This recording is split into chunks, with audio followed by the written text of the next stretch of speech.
confession is a very relational sacrament. It's a way of saying to the Lord, Lord, I'm sorry for anything that's hindered love.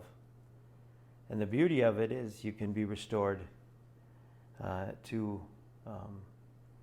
baptismal beauty.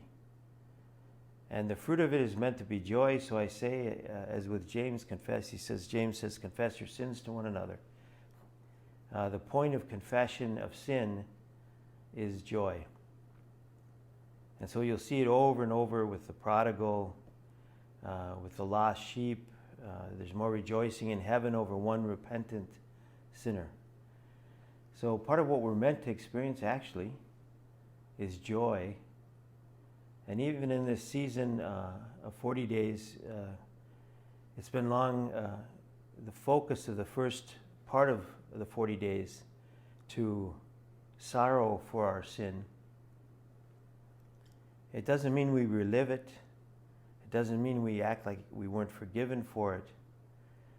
What it means is that we know what it cost God to redeem us.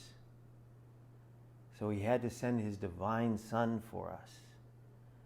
So I've often said through the years, there's a reason Jesus had to die, and I'm one of them.